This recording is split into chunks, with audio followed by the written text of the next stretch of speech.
दोस्तों नमस्कार, RCF news की तरफ से आपका स्वागत है। मैं आपका दोस्त राज और हम आज आए हैं ग्राम सभा दहपा में।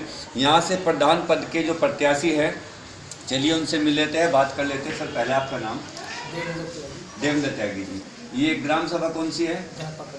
कितने गांव आते हैं इसके अंतर्गत? इसके अंदर 3 गाँव आते हैं। तो मतलब 3 गांव का एक ही प्रधान बनता है यहाँ पर? जी जी। सर आप पहली बार चुनाव लड़ रहे हैं, इससे पहले भी लड़े? नहीं, पहली बार चुनाव लड़ रहा हूँ। पहली बार चुनाव लड़ रहे। सर पहले तो मैं पहला ही सवाल मेरा है, आपके चुनाव लड़ने का मकसद क्या है? असलियत में जो अब से पहले हमने प्रधान के कार्यकाल देखे जी। उसमें कुछ भी इस तरीके का कोई काम ऐसा नहीं हुआ जो कहीं विकास कहीं दिखाई दे। नाली साफ सफाई, बहुत गंदगी जी गांव के अंदर है। मैं अपने पैसे से ही सब साफ कराता हूँ। जी। तो सर मतलब अब आप बताएं, जैसा पहले वालों ने नहीं कराया, आप कराएंगे, ये जनता कैसे भरोसा करेगी सर आप कराएंगे? उसका कारण ये है कि जब मैं प्रधान नहीं हूँ और अभी प्रत्याशी भी अभी बना हूँ जी, उससे पहले ही मैंने जो गाँव के अंदर 6,500 रुपये पर मंथ पे मैंने वो सफाई कर्मचारी लगा जी और भी जैसे मैं कोरोना काल आया तो उसमें मैंने सैनिटाइजर उस टाइम पे उपलब्ध कराए प्रत्येक घर में, तीनों गाँव में। जी और उसी दौरान जब मजदूरों की व्यवस्था बिल्कुल चरमरा आ गई तो मैंने कुछ मटेरियल भी दिया जिसमें 20 किलो गेहूँ 10 किलो चावल के रूप में जिनके राशन कार्ड नहीं थे। और उसमें हमने दाल चावल चाय की पत्ती चीनी गरम मसाले वैसे हल्दी वगैरह सब 700-750 रुपये का सामान और 4 धड़ी गेहूँ 10 किलो चावल के रूप में हमने दिया। सर एक तीखा सा सवाल है बस, जी बिल्कुल। ये आपने पहले से तैयारी की थी कि प्रधान पद का प्रत्याशी बनना है इसलिए आप ये काम कर रहे थे, या आप समाज सेवा की दृष्टि से काम कर रहे थे? बिल्कुल अच्छा सवाल किया आपने। असलियत में क्या कि जब मैंने देखा कि गांव में साफ सफाई नहीं हो रही, बहुत गंदगी हो रही है, तो मैंने उसको सफाई कराने का काम करा। जब हमने देखा कि कोरोना काल में स्थिति जो मजदूरों की चरमरा गई है तो मैंने उसमें मदद करने का काम करा।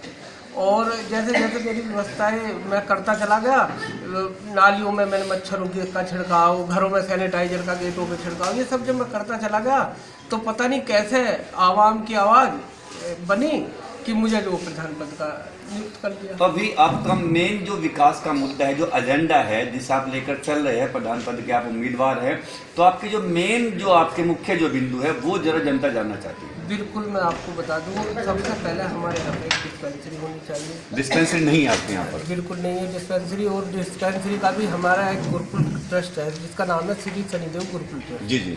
हम उसके माध्यम से उस पर काम भी कर रहे हैं। जी। हमारा उद्देश्य है कि अल्ट्रासाउंड बिल्कुल मुफ्त में हो, 10-20 रुपये के खर्चे पर, एक्सरा बिल्कुल मुफ्त हो, MBBS डॉक्टर जो है 1 रुपये में दवाई मिले। ऐसा हमारा ट्रस्ट जो है, हम ट्रस्ट के माध्यम से ऐसी कार्य योजना बना रहे हैं। और अगर हम प्रधान हो गए तो फिर हम शासन से भी तो ये तो मेडिकल को लेकर है। हाँ। जी। आपका दूसरा बिंदु? दूसरा बिंदु यह है, ये जो प्राइमरी स्कूल है ये समाज की रीढ़ की हड्डी है। जी जी बिल्कुल। और इसको जो ना तो सरकार समझ पा रही है कि क्यों है, उस पर बिल्कुल भी ध्यान नहीं है।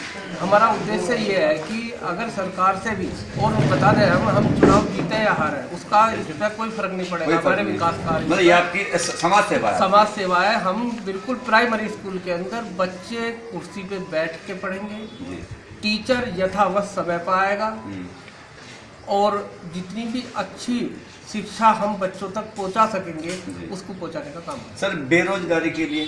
देखो बेरोजगारी के लिए तो मनरेगा है जी, माध्यम है केंद्र सरकार का, और तो प्रधान कोई होता ही नहीं है। सर मनरेगा में कई गांव में क्या होता है, वो पैसा सारा प्रधान ही खा जाता है। बिल्कुल 25% मैं बिल्कुल आपको बिल्कुल बढ़िया सवाल है, मैं आपको बताता हूँ। मनरेगा में हमारे यहाँ पे ये सब हुआ है, उनके मजदूरों के अकाउंट में जो पैसा आया उस सबको छीनने का काम करा, गाली विस्तार करने का काम करा और जबरदस्ती वापस होता है, फर्जी नाम का पैसे ले लिया जाता है। लेकिन मनरेगा का पैसा भी बहुत कम आता, 201 रुपये आता, तो कहीं ना कहीं झोल हो जाता। अब 3-4 लेडीजों से काम कराया, उसका पैसा आया 2,52,000 रुपया, और ना तो मनरेगा वालों को मिला, उसको खा के। अगर आप प्रधान बनते हैं तो पूरा पैसा उन तक जाएगा? बिल्कुल पूरा पैसा उनको जाएगा। देखो प्रधान की अभी सर एक सवाल हो रहा है, अभी हम आए हैं जी सड़क से, बहुत बुरी हाल है सर जी, ये भी आपके बिंदु है? देखो हम आपको बताएं, श्री प्रभु की ऐसी कृपा है इस बार कि हम क्षेत्र में से 4-5 प्रधान जीत का जी। हमारे पड़ोस के हमारे मित्र हैं, वे भी बहुत अच्छा चुनाव लड़ रहे हैं, वो भी जीतकार है, हम भी जीतकार जी। हैं। हम सबका पहला उद्देश्य ये होगा कि हम पिलखवा से लेकर भगोता तक किसकी सड़क होगी, निर्माण वो बहुत बड़ी सड़क हो जाए, कम से कम इतनी हो जाए जैसे पिलखवा से मोदीनगर के क्योंकि लिए। सर विकास का सबसे पहला बिंदु जो होता है सर वो होता है लिंक होना कोई चीज का, है ना। बिल्कुल। और लिंक ही खराब है तो फिर अब बाकी विकास कैसे होगा? विकास कैसे होगा, बिल्कुल सही बात है जी, आपकी। जी। तो हम बता रहे हैं, फिर दोहराता हूँ कि ये हम 4-5 प्रधान ऐसे हैं जो भगवान की दुआ से हम चुनता आ रहे हैं, और जो चुनता आ रहे हैं हम सब इकट्ठा होकर जब भी हम किसी मिनिस्टर के पास में जाएंगे या सीडीओ के पास में जाएंगे, किसी भी अधिकारी के पास में जाएंगे, तो उसका प्रभाव पड़ता है।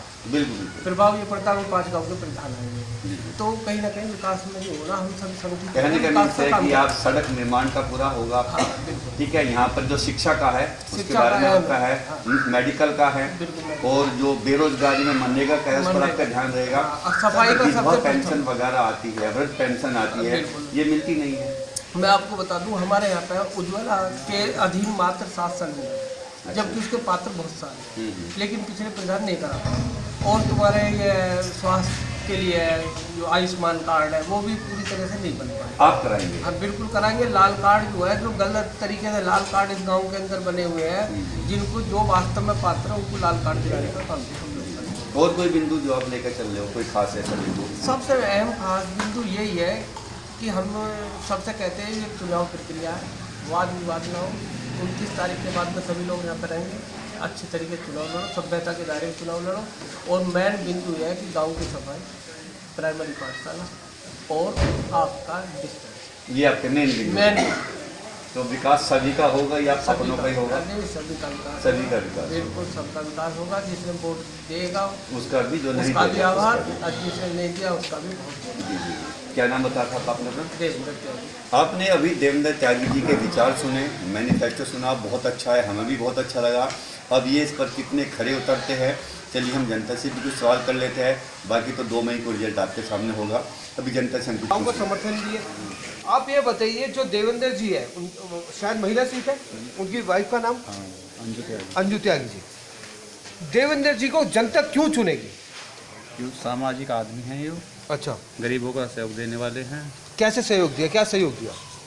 मतलब इमरजेंसी में, लॉकडाउन में सब सुविधा सबके साथ, सुख दुख के साथ। सबके साथ। तो ऐसे जनप्रतिनिधि बनना चाहिए। हाँ, एक क्या वो पढ़े लिखे भी हैं?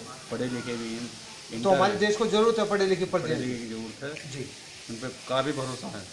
श्रीमान जी, आपका नाम? अनिल त्यागी। ये जो आपके पड़ोस में बैठे झूठ बोल रहे, सच बोल रहे? सच बोल रहे हैं। क्या सच? आपको लगता है कि ये सही बोल रहे हैं? हाँ जी, इन्होंने जो देवेंद्र जी ने और उनकी घरवाली ने गांव की सेवा की है, अच्छा। वो इनका रंग दिखाई। श्रीमान जी, आप देखिए, आपने बड़े उतार चढ़ाव देखे होंगे, हाँ जी। आपने भूतपूर्व भी देखा कि आने वाला जो भविष्य है, आपको लगता है वो सुनहरा होगा? ऐसे जनप्रतिनिधि जो देवेंद्र जी ऐसे चुनाव लड़ रहे हैं, आपको लगता है कि उनको चुनाव लड़ना चाहिए और जीतना चाहिए? जीतने चाहिए जी। क्यों जीतना बढ़िया चाहिए? तरीके से। क्यों? बढ़िया आदमी है, क्या बढ़िया आदमी है, क्या गुणवत्ता है उनमें? सेवा करने की। सेवा करते हाँ हैं जी। पूरे गांव, हाँ तीनों जी, गांव। पूरे गांव की। अच्छा, कोरोना काल में आज से 1 साल पहले जब पूरा भारतवर्ष लॉकडाउन हो गया था, क्या उन्होंने कुछ लोगों की मदद की? मदद बहुत की। हाँ जी। अच्छा, श्रीमान जी, आपका नाम? ईश्वर चंद त्यागी। आपका नाम ही ईश्वर है, तो जाहिर सी बात है आप सच ही बोलेंगे। ईश्वर जी, देखिए, ईश्वर का आप जो है मर्यादा रखेंगे। ठीक है। आप ये बताइए, जो देवेंद्र त्यागी जी है, क्या एक अच्छे कैंडिडेट बन सकते हैं? देखो, देवेंद्र त्यागी जो तीनों कैंडिडेट मैदान में उतरे हुए हैं, सबसे सर्वोपरि और ईमानदार और कार्य करने वाले हैं। कैसे? क्यों? क्या? कैसे? इन्होंने गरीबों की सेवा करी है, और देखो इन्होंने कहीं से भी करा। एक हिंदू धर्म मंदिर, शनि मंदिर में 20 लाख रुपया भी लगाया इन्होंने, कहीं से भी लाए मांग के। तो वो हो सकता है अपना वोट बैंक तैयार कर रहे हैं? नहीं, तो एक समाज सेवा, धर्म का काम। मानवता के लिए हाँ जी। सभी समाज को जोड़ के चल। बिल्कुल। तो सब समाज का वर्ग बैठा हुआ है। सारे समाज के वर्ग बैठे हैं, सब, हर बिरादरी बैठी हुई है, तो सबका समर्थन है उनमें। सबका समर्थन है। तो और ऐसा- हमें आशा है कि अच्छा काम करेंगे। जो इससे पहले प्रधान हुए, उन्होंने ऐसा है काम हुआ नहीं है, पास भी होगा, बजट भी सब कुछ खा गए। लेकिन जो आने वाला भविष्य है वो सुनहरा होगा। वो सुनहरा 5 होगा। साल में गांव में डेवलपमेंट होगा, और हो अवश्य सकता है होगा। तीनों के तीनों गांव आदर्श गांव अवश्य है। होगा। ग्रेजुएट आदमी है, जो उम्मीदवार हैं, जो त्यागी वो भी, और देवेंद्र त्यागी भी, सब पढ़ी लिखी फैमिली है। सूबेदार जी, आप रिटायर हैं? हाँ जी, रिटायर। आपका शुभ नाम? कैलाश चंद त्यागी। आप कभी देखिए, महादेव का नाम जो शंकर भगवान का, उनको भी कैलाश भी बोलते हैं। आप भी सच ही बोलेंगे। ये जो आपके पड़ोसी बैठे हैं ईश्वर, कैलाश और ईश्वर दोनों परमात्मा, मुझे लगता है साक्षात धरती पे ही आ गए। कैलाश जी, ये बता दीजिए, सच बता दीजिए, जो देवेंद्र त्यागी जी है, क्या एक अच्छे कैंडिडेट बन सकते हैं, समाज की सेवा करेंगे, गांव की सेवा करेंगे? मेरी लाइफ में जो अब तक कैंडिडेट बहुत देखे, हाँ। लेकिन जो कैंडिडेट होना चाहिए गांव के लिए, समाज के लिए, आगे बढ़ाने के लिए, विकास के लिए, सबकी सुनने वाला, ईमानदार हो, सब कुछ हो, वो सारे गुण इनके अंदर देखे मैंने। देखिए मैं शायद क्या कहूँ, कैलाश जी ने भी बोल दिया, ईश्वर जी ने भी बोल दिया, अब जनता का फैसला है। अब इनकी जो किस्मत है वो जनता जनार्दन तय करे, जनता से बड़ा कोई फैसला नहीं होता। मैं सही कह रहा हूँ सर? ये जनता तय करेगी 2 मई को। अब क्या होगा, क्या देवेंद्र जी त्यागी जी यहाँ समाज की सेवा करेंगे या परिवर्तन होगा? ये जनता का फैसला है, निजी फैसला है, इससे ज़्यादा मैं कुछ नहीं कहता। 2 मई को लेकिन दिलचस्प माहौल होगा। देखते हैं कि इतनी जनता जो बैठी है, इससे जितना भी इनके मन में प्यार है, जो अपेक्षा है, क्या वो भी पूरी होगी या नहीं होगी। अगर ये चुने जाते हैं तो फिर 6 महीने बाद आएंगे और पूछेंगे सर आपने कुछ घोषणा की थी हमारे चैनल पे, क्या वो पूरी हुई या नहीं हुई? मैं आ सकता हूँ? बस इसी के साथ इजाज़त दूंगा। मैं Rajan Naik, R3F news cameraman Munna भाई के साथ। धन्यवाद।